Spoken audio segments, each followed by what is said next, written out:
Welcome everyone to Daf Yomi. Welcome to Daf Yomi 1 week at a time.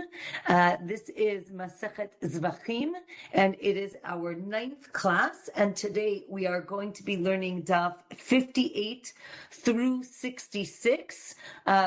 Just the first part of 66. We're going to finish the chapter, and then next week, Bezrat Hashem, next Wednesday, we will begin on the middle of Daf 66. So. Today we're going to discuss a lot about the Mizbeach, the altar, in the Beit HaMikdash. So first of all, I want to, hold on 1 minute. I'm going to open, we have a lot of pictures today. Unfortunately, I didn't have a chance to crop all the pictures, so I apologize. Usually they're cleaner, but these are all from the Art Scroll, Gemara. So I thank the Art Scroll very much.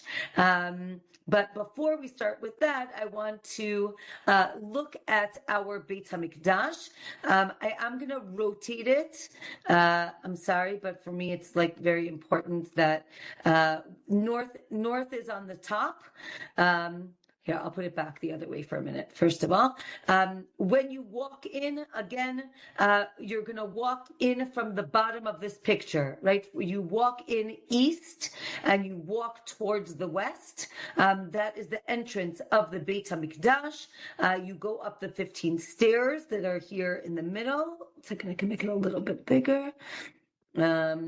Okay, right here are the 15 stairs, and then you get to the what's called the outer Mizbeach, the outer altar. We're going to talk a lot about this today. And if you continue to the other side of the altar, you have the entrance into the sanctuary, into the Kodesh. Right, you can see here Kodesh and then Kodesh HaKodashim.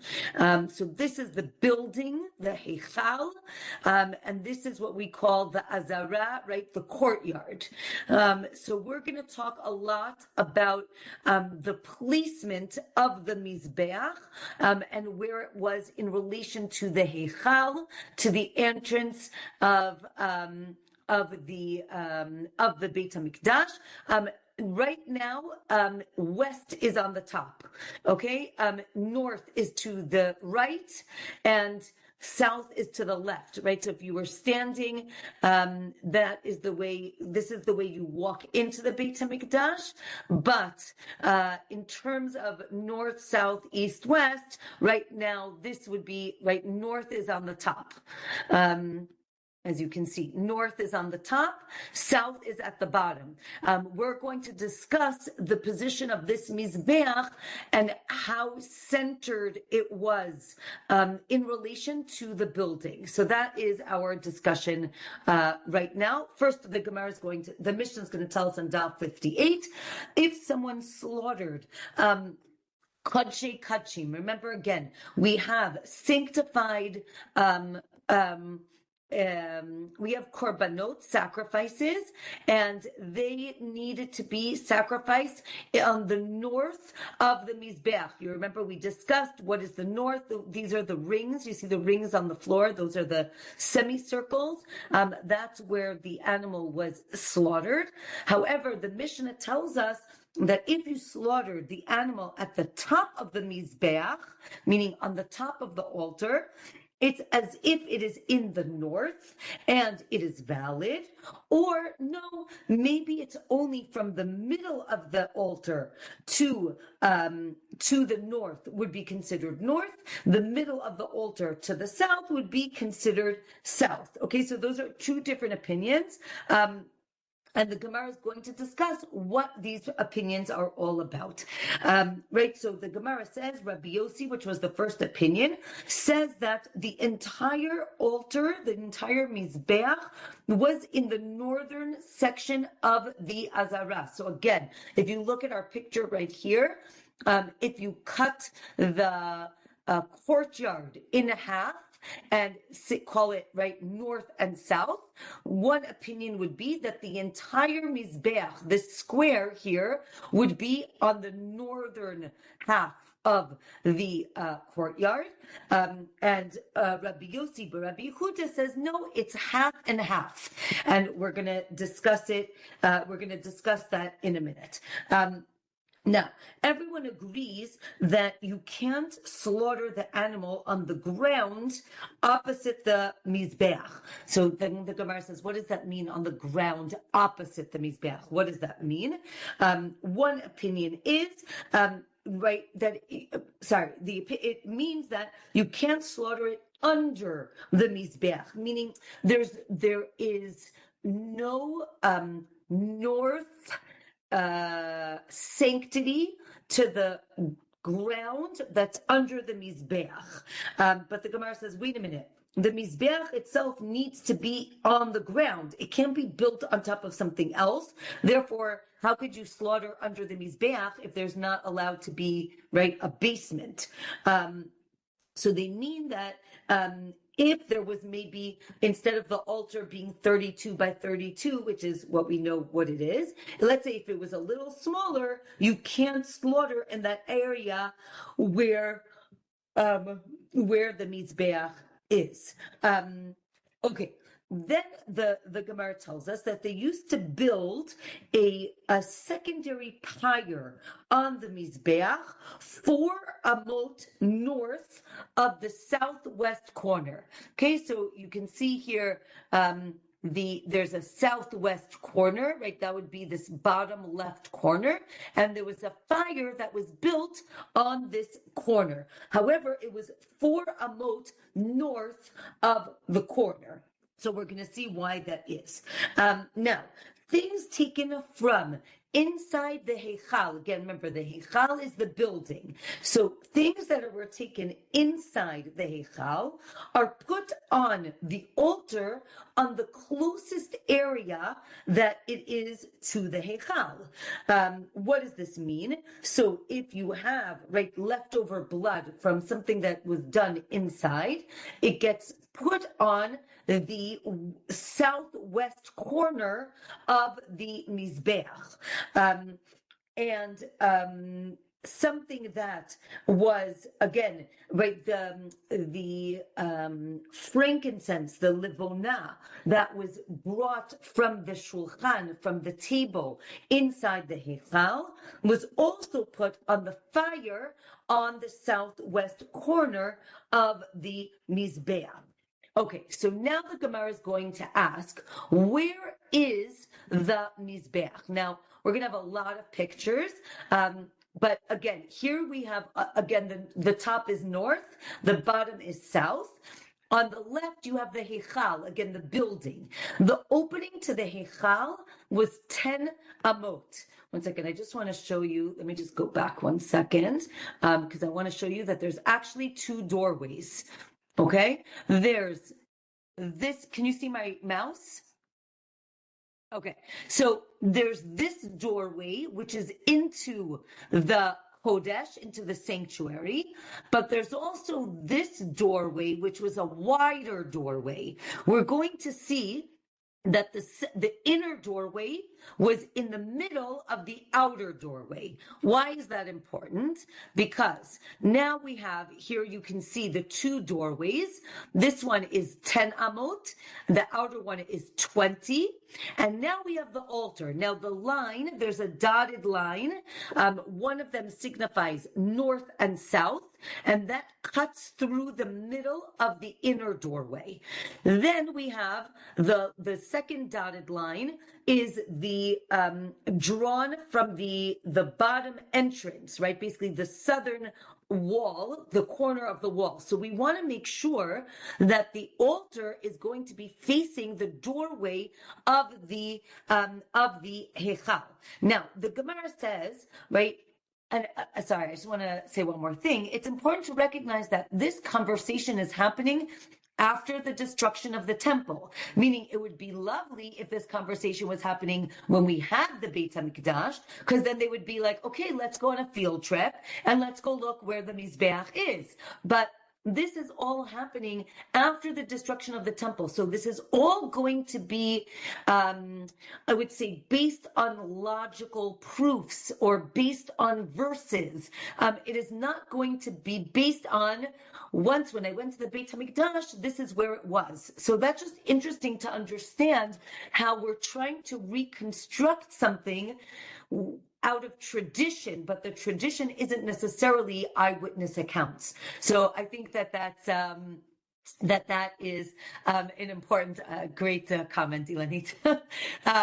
Okay, so one opinion is, now the Gemara says, if the whole Mizbeach was in the south, then you would, okay, remember, if the whole Mizbeach would be on the south, then you would have to remember we said that there was a pyre on the southwest corner, 4 amot up from the corner, up being north. Now, because again, it has to be opposite the entrance. If the whole altar is to the south of, again, the southern half of the courtyard, it wouldn't work because it would actually have to be 27 amot above the corner. Right, so basically we're going to go through a lot of math to look at where the pyre needs to be in order for it to be opposite the entrance, right? So if here's the southwest corner, in order for it to be opposite the entrance, it would have to be 27 amot into the altar, which is basically on the other side. So that was opinion number one. Okay, however, okay, now we have a lot of pictures. I'll make it bigger and we'll go through each one. 1 second. Okay, we'll go to B. Okay, let's say that, right, if we say that the Mizbeach is, okay, so again, here is again the altar being to the south and wanting it to be, another opinion was that it could be to the outer entrance. You see, the outer entrance is 20. So then it would only have to be 22 amot north. Okay. However, another opinion is that it is halfway. Let me make it bigger. Okay, what if the altar was half in the north and half in the south? Then you would have to bring the fire 11 amot up if it was going to be opposite the inner door. But another opinion is that it could be opposite the outer door. And now here you have 6, right? 6 amot to be opposite the outer door. That's already close, even though remember we said 4. So how did we get 4? So the Gemara says, well, we'll get to 4 in a minute. Another option, again, so we had the Mizbeach is all the way on the south, and then the fire would have to be really high. The Mizbeach was in the middle, and then that seems to be okay. Or the Mizbeach was all the way in the north, and if it was all in the north, now you actually have the you only have those 4 amot. Hold on a minute, but it's in the opposite, right? It's in the opposite direction. So, right, if you brought it up 4 amot, now it's past the doorway. So that doesn't work. And now the Gemara says, okay, let's say that the altar was all the way to the north, but, right, you can see that it gives you all the different, right, each amma was another part of the Mizbeach, and you see here that that it could actually end up right at the corner.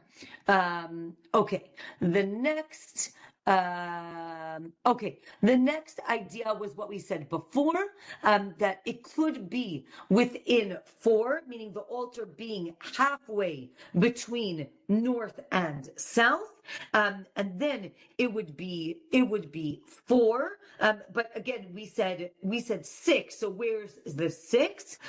So the four of the Mishnah doesn't include one amma of the base and one amma of the sovev, and therefore that's another two amot, and those two amot plus the four on top gives you right six, or gives you the four amot that we mentioned before.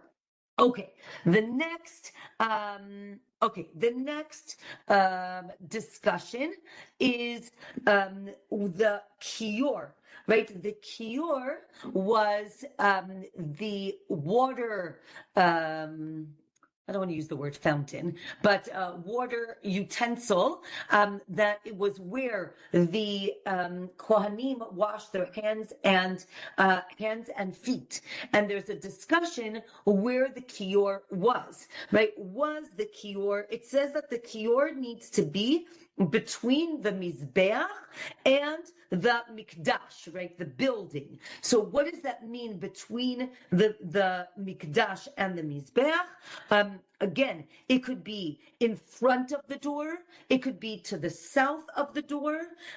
So again, if the Mizbeach was to the south of the Heichal, so then the Kior can be on the south between, again, this is like diagram C.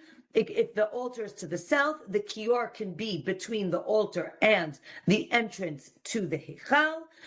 If it was, and here again also, if it's to the south, if it's to the middle, it could still be to the south of the Mizbeach in between the entrance. And if it was, hold on a minute, and if it was all to the north, again, we can construct a case where it would be right below, between the entrance and the Mizbeach.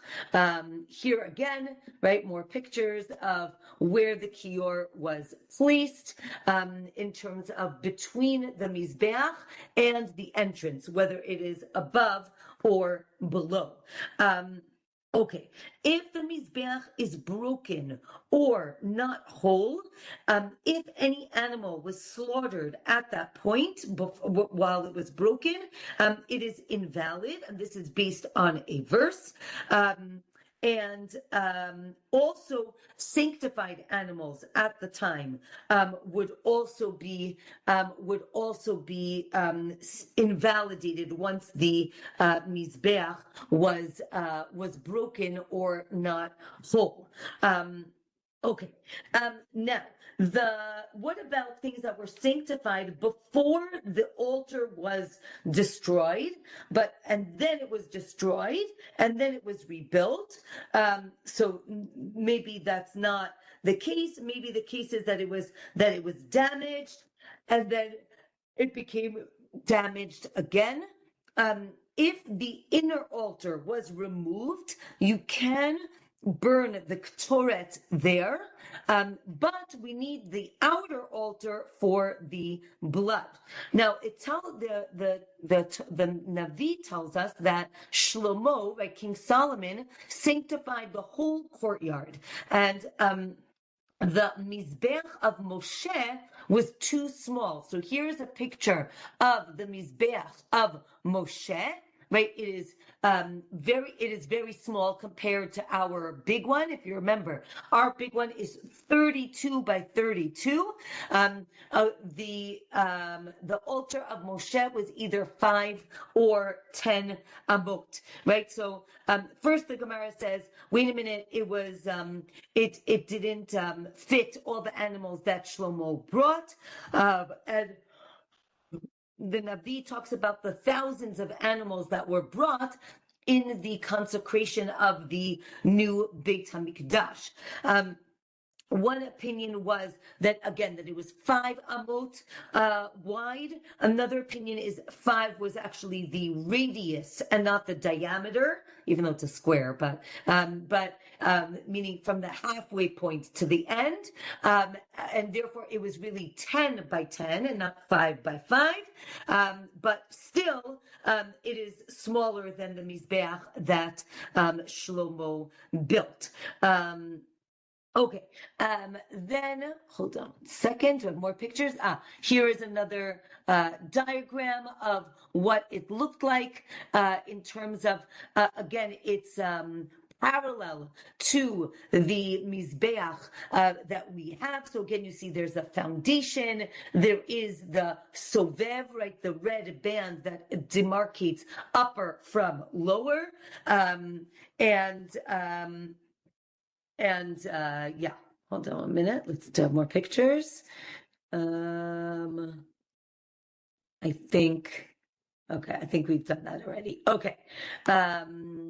Hold on one second. Let's go back to our discussion. Okay. Daf 60 tells us about the sanctity of the Azara, of the courtyard of the temple, right? Shlomo, again, we said that Shlomo's Mizbeach was large, but again, there were so many animals that even then it was too small. Therefore, they sanctified the floor of the courtyard. And that's why, if you remember, we learned in Masechet Psachim that when they finished sacrificing all of the Pesach sacrifices, they would actually, there was a lot of blood on the floor, they would actually scoop up some of that blood and put it on the Mizbeach. This actually shows that the floor of the courtyard is not sanctified because it's showing that they had to actually put it on the Mizbeach. So the Gemara agrees with that. If the Mizbeach, if the altar is damaged, you cannot eat the leftover of the Mincha, of the grain offering, which we're going to talk about in a little bit. So too, any meat that's left over can't be eaten. You can't even eat Maaser Sheni in Jerusalem. Now, as long as there's no Beit HaMikdash, you cannot eat from Maaser Sheni money. A Bechor, right, the firstborn of the animal, can't be eaten when there's no Beit HaMikdash because you need to put the blood on the Mizbeach.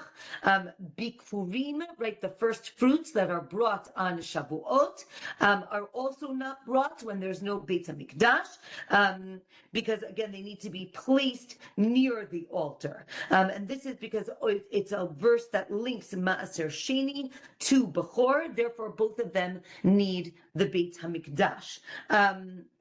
Okay, and now there's a discussion which we have seen previously, which is what's called Kedusha Rishona, the initial sanctification or sanctity of Har HaBayit, of where the temple was, the Temple Mount. Is it forever? And therefore, even after the destruction of the temple, there is still sanctity? Or there's only sanctity when there is a temple, but when there's no temple, there is no sanctity. So again, the Gemara says, well, if it's forever, then you should be able to bring certain things now. And if not, then that might be the reason that we don't bring these types of, again, they're not really sacrifices, but they are things that are sanctified.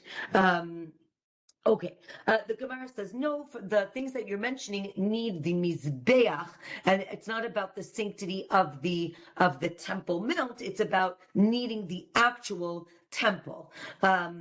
In the desert, when the Mishkan, the tabernacle, was folded up, all of the sanctified animals that were going to be slaughtered became invalidated because now there's no Mishkan. They folded it up. Or, no, you can eat the meat of the sacrifices. And this shows that kadshe kalim, again, meat from sacrifices that can be eaten by the owners, don't actually need the Beit HaMikdash. Or, no, right, maybe this is about kadshe kachim, again, things that are either burnt or only eaten by Kohanim. When there's no Mizbeach, they are invalid. But if there is a Mizbeach, you can eat it, even if the curtains, right, the curtains are symbolic of the walls of the Beit HaMikdash, aren't up. So even when it's traveling, it's still called an Ohel Moed, right? The tabernacle was still called an Ohel Moed. Therefore, you can still eat the meat, even though they were traveling. Again, remember, in the desert, the Mishkan folded up and went with them wherever they went. Okay, we're now on Daf 61. The Mizbeach of Shlomo. The Mizbeach of Shiloh was made of rocks, and it was made of rocks, and there were actually 3 different altars that were made from rocks, and it mentioned that the fire lasted on this altar. In Shiloh, it was the copper mizbeach, but it was filled with rocks. In the desert, the altar of Moshe was hollow in the middle, and it was filled with dirt. This way, whenever they picked it up, they could move it. When they got to Israel, they took the same altar, but they filled it with rocks. The fire of Moshe's Mizbeach went and lit the rock Mizbeach of Shiloh, or maybe it went back and forth. Okay, and then it talks about the fact that when the Jews returned to Israel after the Babylonian exile, they added 4 amot to the south and 4 amot to the west because they needed more space on the Mizbeach. In the first Beit HaMikdash, the fire came from the sky. In the second Beit HaMikdash, they needed more room because the fire was actually lit on the top of the Mizbeach. Okay, the Daf 62, they knew where to build the Beit HaMikdash in Shivat Zion when they came back from the exile, but they didn't know where to put the Mizbeach. Again, the same conversation. They knew where the temple was, but they didn't know exactly where to put the Mizbeach. And then they had a vision, or they saw the ashes of the ram that was burnt at the Akedah, at the binding of Yitzchak. They saw where that was burnt, or they smelled the ketoret everywhere except for in a certain spot. And in that certain spot, they smelt like barbecue, right? Like the burning of meat, and they realized, this is the spot where the Mizbeach goes. Or another opinion is that there were 3 prophets that testified where the Mizbeach should be: Chagai, Zechariah, and Malachi, who were the prophets of the time. And they prophesied where it should go. There are 4 essential aspects to the Mizbeach. It needs to be square, it needs to have the foundation, it needs to have the ramp, and it needs to have the corners. All of those are essential, but the exact height, length, and width are not essential, meaning it didn't exactly matter the exact dimensions. And there was a story that once there was a damage done to the Mizbeach, and they fixed it with salt. And if you guys remember, this is taking us back probably 5 years ago. In Masechet Sukkah, we have the story of a tzduki, right, a Sadducee, who didn't believe that you should pour water on the Mizbeach, and he actually poured on Sukkot, right? We have Nisuch HaMayim, the ceremony with the water, and the Kohen, who is a tzduki, right? He was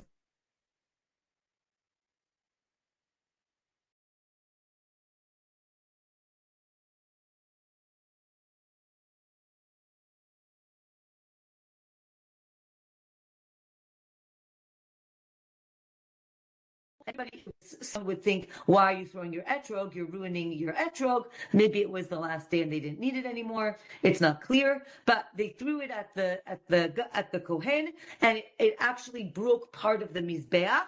So they fixed the mizbeach with the salt.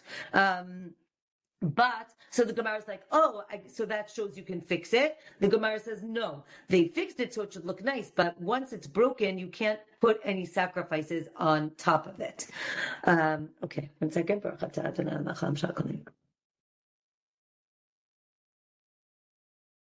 Okay. Next. Okay. There were so Gemara now describes the Mizbeach, that there was a decorated piece between the two corners, not where the Kohanim would walk, or maybe that was where they would walk, Again, the Moshe's Mizbeach was 5 by 5, and the fire was 1 by 1, because the rest needed to be corners. Okay, and as we said, right, there were legs for Moshe's Mizbeach, and then there was the ramp, which we discussed what the ramp looked like. The ramp always needed to be to the south, because when you go up, you turn right, which is to the east. The Yam Shel Shlomo was a huge basin of water, not to be confused with the Kior, which was smaller, but the Yam Shel Shlomo held water, and the base of it was 12 oxen, 3 facing in each direction, and that was always to the right of the Mizbeach. Okay, the airspace between there was airspace between the ramp when you walked up the ramp and the actual Mizbeach. Because the verse talks about throwing the blood and the meat onto the Mizbeach. Therefore, they said there needed to be a little space between the ramp and the Mizbeach. Okay, next, there were 2 minor ramps that went off the main ramp. One went to the Sovev, which was, again, that on the top half of the Mizbeach, it was a lower ledge. The other one went down to the Yisod. And then, again, you needed to be able to walk around the whole Mizbeach. And that's it for the Mizbeach. Okay, let's go on to different sacrifices. We did animal sacrifices. Now let's talk about grain sacrifices. The grain sacrifice is called a mincha. Mincha or menachot in plural, right? The next masachet is masachet menachot. So the Mishnah tells us on Daf 63, menachot. What do? You take. We'll talk about the different types, and basically it was grain, wheat, that was usually mixed with oil and frankincense, and then you would take a handful. A handful is called a kmitza. Okay, kmitza. So you can do now. Kmitza is like similar to shchit.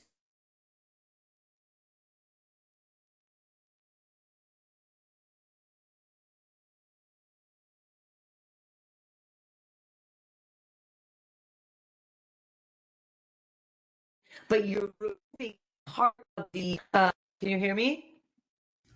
You're breaking up. Okay. Oh my gosh. Wait, it's green now. Okay. Hold on 1 minute. Let me make sure no one's online. 1 minute.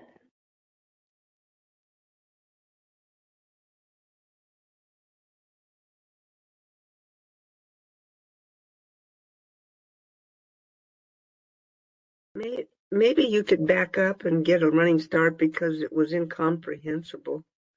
Okay. Let's go back to the mincha. Can you hear me now? Yes. Okay, the mincha. We said that mincha, you take a handful of the grain. That handful is going to be placed on the altar. The kmitza, that's what it's called, the kmitza can be done anywhere in the courtyard. And the leftovers of the grain is eaten by the kohanim in the courtyard, by male kohanim on the same day till midnight. So the Gemara tells us you can do kmitza even in the heichal, meaning in the sanctuary. And another opinion is that it has to be done where the Israelites can stand. Again, the question is, the mincha is like Podshe Podshim, meaning it is only eaten by Kohanim. Therefore, you might think that it has to be done in the north, like the other animals. We say no. Therefore, the verse teaches us that it can be done everywhere. Right? We can't compare it to a regular sacrifice because it doesn't have blood and it doesn't have meat. Right? It's different. Okay. If the Beit HaMikdash was under attack, priests can still eat the kodshim. And let's say the priests felt unsafe and they go into the building, into the sanctuary, they can eat the kodshim, the sacrificial meat, inside, in the sanctuary. Maybe you thought that that's not really proper to eat it inside because it's like eating it in God's house. The Gemara says no, they can actually eat it inside. Okay, now we're going to move on to the bird offering. The bird offering, we have two. We have the chatat ha'of, which is the sin offering, that's a bird, and we have olat ha'of, which is the burnt offering of the bird. They are done, I would say, almost like opposites. So the chatat ha'of is done on the southwest corner of the Mizbeach. Now, okay, this is the place that it was done. So now the Gemara says that there are three things that are done on the southwest corner, three below the line and three above the line. Three below the line are chatat ha'of, which is what we're talking about, and what's called hagasha. Hagasha is when you touch a certain sacrifice to the wall, which is going to be the mincha, right, the grain offering, and the shiraim, the leftover blood, is spilt on the southwest corner of the Mizbeach. Those are the three things below. Three things above is the libations, the nesachim of wine and water were poured on the top of the Mizbeach in the southwest corner. The olat ha'of, which is the bird burnt offering, was usually done on the southeast corner. But if for whatever reason the southeast corner was busy, they could do the olah of the bird on the southwest corner, but it had to be on top. As we said, when a Kohen went up the Mizbeach, he made a right, and then he walked all the way around the Mizbeach till he got to the southwest corner. Okay, so that is except for the three times when we use the southwest corner, then the Kohen actually went up the ramp and made a left as opposed to a right. So it's important to realize generally they always went to the right, except for when doing these things, they went to the left. Okay, the Gemara explains the source for each one of the things that we just said, right? Just like the green offering, the Mincha, is done on the southwest corner, so too the Chatat Ha'of is done on the southwest corner. The verse connects these two things, right? It says before God in the Mincha, and therefore the Mincha, the vessel that it's in needs to touch the southwest corner. Again, before God means on the western side of the Mizbeach, because if you remember, that's what's facing the building, right? The sanctuary. But it also has to be on the south, therefore it's the southwest corner. Okay, the bird is killed or slaughtered in a specific way, exactly, called milika. Okay, milika is like shchita, but it was only done for a bird, and it was only done in the Beit HaMikdash. So that's something that we have to remember, and it was done on the southwest corner for the chatat ha'of, the sin offering that was a bird. Okay, dot 64 tells us that, remember we said you make a left if you're doing specific things on that corner, right? The wine and the water, you don't want them to get ruined by walking all the way around the Mizbeach because it's very smoky on there. Therefore, you make a left. The same thing with the bird. You don't want it to die of smoke inhalation, and therefore you're going to make a left and put and do what you need to do on the southwest corner. Okay, next Mishnah is the Chatat. Okay, so we're continuing with the Chatat Ha'of. You do Milika, exactly as Aliza just did, right? You hold the bird. You do it from the back, even though Shchita, right, is done from the front. This is done from the back, but for the Chatat Ha'of, you do not separate the head from the body. You just kind of pierce or cut through the vessels. Then you sprinkle the blood onto the Mizbeach. Then, not to be too graphic, but you squeeze the rest of the blood from the body of the bird onto the foundation, the yisod, the foundation of the Mizbeach, and then the whole bird is given to the Kohen. Okay, remember the chatat ha'of, a regular chatat, a sin offering, part is put on the altar, but the meat is eaten by the Kohanim. So the same thing here with the chatat ha'of, with the bird, the blood is put on the altar, but the bird itself is eaten by the Kohanim. So now the Gemara explains, because the leftover blood has to go on the foundation, it proves that the sprinkling, which is the first part, has to be done on the lower part of the Mizbeach. Otherwise, you wouldn't be able to reach it. The Gemara explains how they held the bird. They held the wing with 2 fingers and the legs with the other 2 fingers, like over their hands. And then they would do malika. Everything was done with one hand. They said this is the hardest thing that they needed to do in the Beit HaMikdash. The Gemara says, well, wait a minute, aren't there other things that are hard? The Gemara says, yes, there are other things that are hard, but this one is the hardest thing of all. Okay, that is the Chatat Ha'of done at the bottom of the southwest corner. Now we're going to do Olat Ha'of. Olat Ha'of was the burnt offering of the bird. So the Mishnah tells us that the Kohen would go up the ramp and turn right. Now he's at the southeast corner. He's going to do Malika. This time he is going to cut off the head of the bird, and then he's going to squeeze the blood on the Mizbeach. Now he has the blood of the head and the blood of the body. So he's going to squeeze the head onto the Mizbeach and then put salt on it and throw it up onto the fire.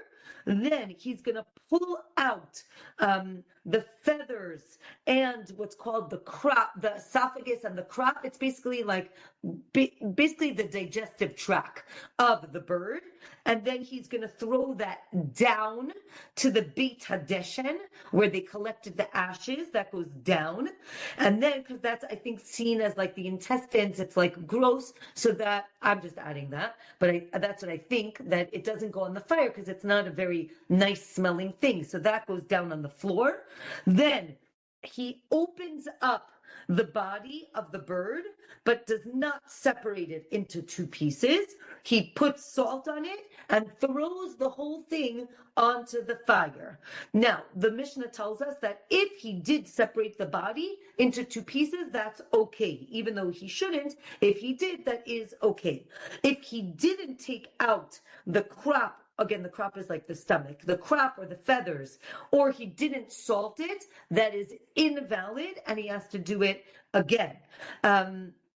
Now the Gemara says, if he didn't separate the body when he should have with the olah, or he separated the chatat when he shouldn't have, so then that would be invalid, meaning you have to do exactly the way it's supposed to be done. But what again? So that's first of all for the body. Now, what if he didn't do the application of the blood properly? So let's say if he squeezed the body, if he didn't do the body or the head properly, it's invalid. But the Gemara basically says that he has to do the blood of the body as opposed to the blood of the head, maybe is a little bit less essential, though the Gemara is going to discuss that. Since we're talking about chatat ha'of and olat ha'of, you remember the chatat needs to be done lishma, with the proper intention, because it's coming to atone for a sin. You have to do it with the proper intention. Therefore, if you did malika, which is like shchita, without proper intention, or you did the blood without proper intention, it is invalid for the chatat, but for the olah, it's valid. Remember we said another korban is fine if you didn't do it for its purpose, but a chatat needs to be done intentionally. Okay, now again, it's going to be parallel to the conversations we've learned already. Remember our concept of pigul, right? So improper thought, either the wrong time or the wrong place. This is going to be exactly parallel to what we learned with the animals, right? Just like animals, the same thing applies to the bird offerings. So now the Mishnah is going to speak it out. If you had improper thoughts during malika or doing mitzah, which is like squeezing the blood, again, if you had in mind to eat the meat at the wrong place, it's invalid, but you don't get karet. If you had in mind the wrong time, so then it becomes pigul and you get karet. Again, parallel to the animal sacrifices. If malika was done without any intent, what we call stam, and then squeezing the blood had pigul thoughts, that becomes pigul. If malika, you thought the wrong place, and mitzah, squeezing the blood, wrong time, that's not pigul. Remember, they don't combine. Daf 65. If part was done lo lishma, right, not with the right intention, and part with pigul, then it's not pigul. Remember, we said in order for it to be pigul, everything else had to be everything else had to be done properly. Okay, I see Leah just asked a question about intention. It's a great question. People do not know. And it's basically up to the Kohen to admit that he had improper intention. Again, only God knows, which is why the punishment is karet, right? Karet is something that God gives, not people, because people don't know what people are thinking. Okay. Yes. Hold on, I lost my train of thought. Okay, back to Pigul. Let's say you had you had improper intentions for one kazait, an olive amount, for the wrong time, and an olive amount for the wrong place. That is invalid. Half a kazait for the wrong time, half a kazait for a wrong place, also invalid, but not Pigul. If you had one kazai wrong time and one kazai wrong place, that is pigul, because you originally had one kazai of wrong time. Or no, it's invalid, but not pigul, because remember we said one opinion is that as long as you had pigul thoughts first, it becomes pigul. Another opinion is if you have other messing up, other bad intentions, it's not pigul. And the last thing that we learned when we talked about pigul as well is that you cannot combine intentions about burning with intentions about eating the meat. Both of them affect pigul, but separately, not together. Okay, now the Gemara explains, you can bring one bird as an olata oath, even though we didn't learn it yet, but even though in general it was brought with two birds. Malika is done only by a Kohen, even though if you remember, shchita for an animal can be done by anyone. But because Malika is done so close to the Mizbeach, it has to be done by a Kohen. For Olat Ha'of, Malika has to be done at the top of the Mizbeach. We said from the back of the neck, even though for an animal, it's done from the front. We said you have to burn the head and the body separately for the Olat Ha'of, and all the blood is on the upper wall of the Mizbeach, right? We said that you go up the ramp and you make a right. This is the southeast corner. And then we said you do Malika, separate the head, squeeze the body, and you can do it within 1 amah of the corner of the altar, or no, you actually have to put it on the top of that corner. You have to pull out the esophagus and the stomach. One opinion is you have to do it by hand. Another opinion is you can do it with a knife. You have to open the body, again, by hand, not with a knife. It's actually learned from Shimshon. Next, the machloket. There's a machloket if you separated the head from the body, is it invalid? Again, this is based on if squeezing the blood is essential to putting it on the Mizbeach. The Gemara says no. Everyone agrees that squeezing out the blood is parallel to pouring out the leftover blood on the Mizbeach, right? This is like what's left. Yeah, so then another machloket is if you cut through a majority of the flesh of the bird, is that essential or not, right? And it talks about you're cutting through the back of the neck and you get to, you have to separate, right, again, there are what are called two signs, right? You have the trachea and the esophagus. For shchita, you need to cut both of those simanim. So one opinion is that for the chatat, you only need one siman. For the olah, you need two simanim. And the Gemara, this chapter concludes by telling us that the blood of the body of the bird is essential, but not the blood of the head. And therefore, if you mess up the head, that's okay, but not the body. Again, the body has most of the blood, therefore that is the essential part of the sacrifice. And with that, we finish the 6th chapter of Masechet Zevachim, and Be'ezrat Hashem, we will pick it up next week on Wednesday, Be'ezrat Hashem. We have a few more minutes if anybody has any questions. Yes. About 45. Who's got it? I don't know. I have a question. Okay, go ahead. Sorry. My question is, it's so interesting because it seems like sometimes like the high priest sometimes had to be kept awake or have stories read to him on Yom Kippur because he was so ignorant. And yet at the same time, these guys are going up there and they're being exposed to karet if they don't have the proper intention, which nobody really can know except them and God. And it's interesting, the contrast to me. Interesting. Okay, so I think it's two different things. I think you're right. Meaning, in Masechet Yoma we talk about two things. One is keeping the Kohen up all night, and that was just to make sure that he would remain pure.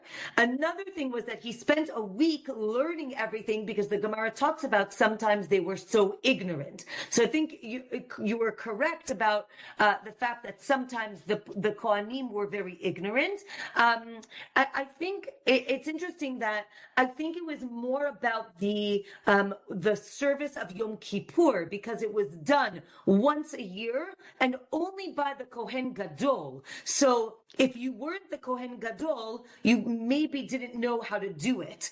I think that these things that we've discussed were daily activities. So if you were a priest and you had a shift in the Beit HaMikdash, I think the assumption was you knew how to do it. Maybe not the difficult things like Malika and things like that maybe you had to be, trained especially, but you're right in terms of intention. That I think was very important, right? And as you know, right, since we've been learning this Masechet, we realize all the details that went into every single service of the Beit HaMikdash. So there were a lot of details, and they did have to know a lot. So I agree that I don't think that you could be ignorant and work in the Beit HaMikdash, but they needed to train for a long time. So yeah, I just think the mental discipline required and the training is just pretty astounding to me. Anyway, thank you, Rabbanit. My pleasure. My pleasure. Yes. Okay. Aliza. About 50 minutes ago, there was a picture of the Mizbeach, and it looked to me, which is contrary to what I thought, that there were two handles on it.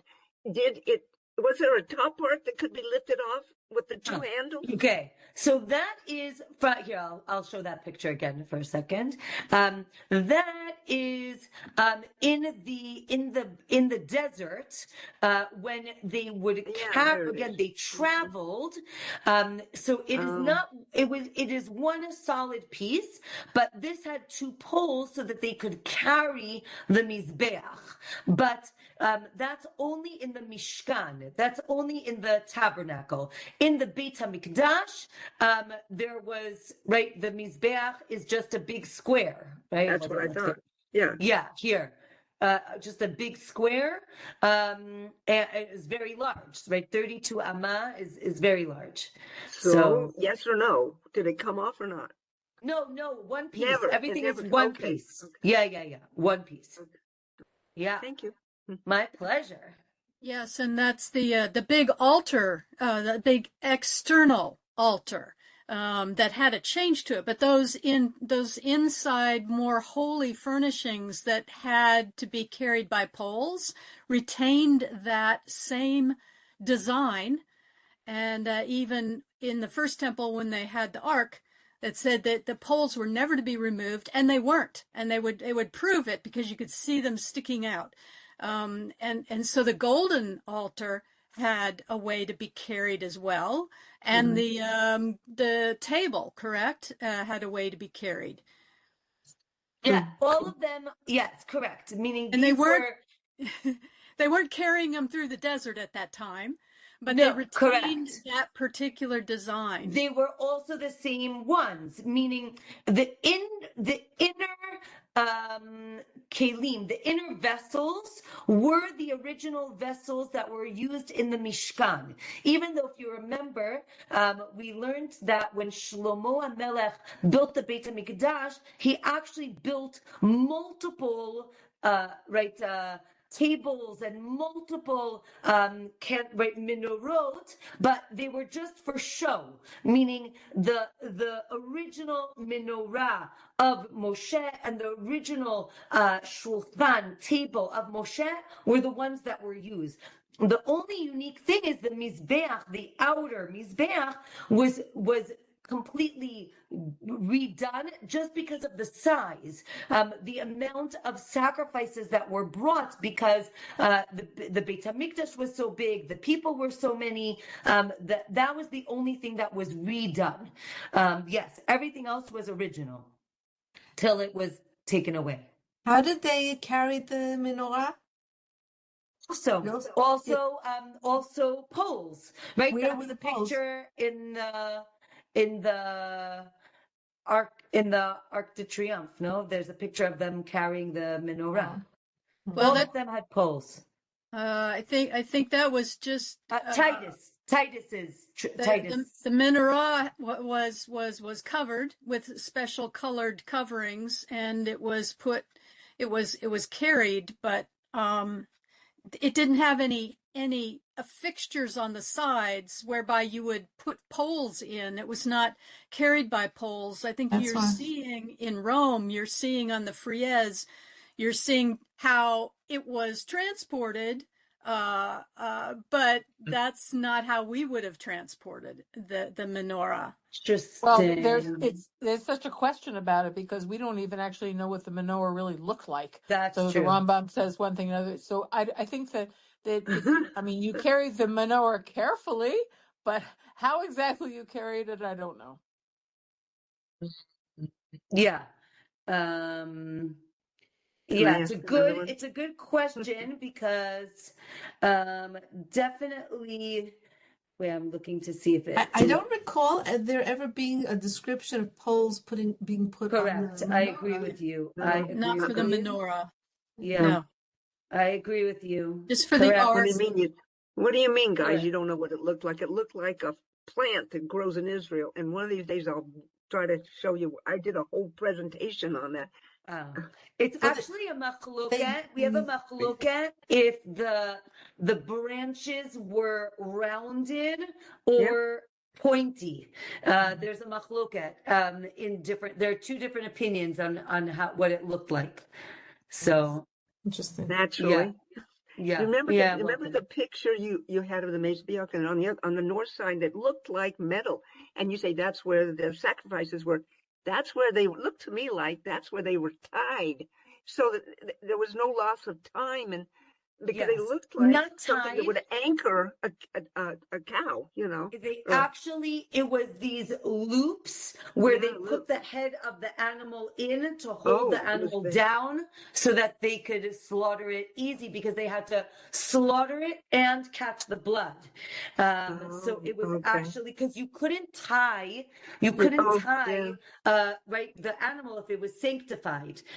So it's a good question. I don't know how it was led, I guess gently, but it was put actually like the head into those loops or rings. Rings. They're called rings. Yeah. If you go to the Temple Institute, they have really great dioramas and really great layouts of how everything was done. It's much easier to visualize, I think, when you see it in 3D. Exactly. Right. The Temple Institute in Jerusalem has a lot of pictures. So if you want to look more, you can see. Yeah. So a lot of it is online, so you can see it online. Yeah. You know, we could go on for an hour with this. You better say goodbye. All right. No, Have a Chodesh great- Tov. I just wanted Chodesh Tov. yes. Bye, Oh, Liz. Yes, Chodesh Tov, very soon, I Friday. wanted to Chodesh say Tov. the what do you call the institute? What did you just call it? The Temple Temple Institute. Institute, Machon HaMikdash. Right.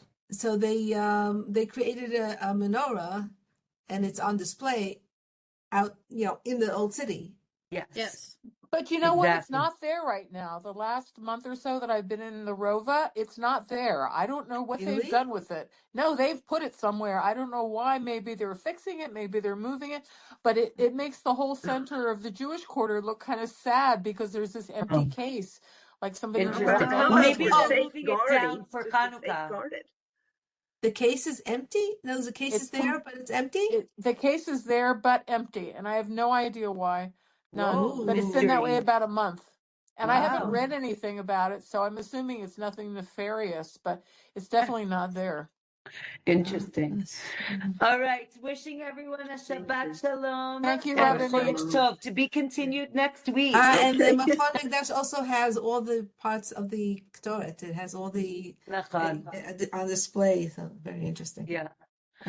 All right. Be Bye. safe. Okay, bye-bye.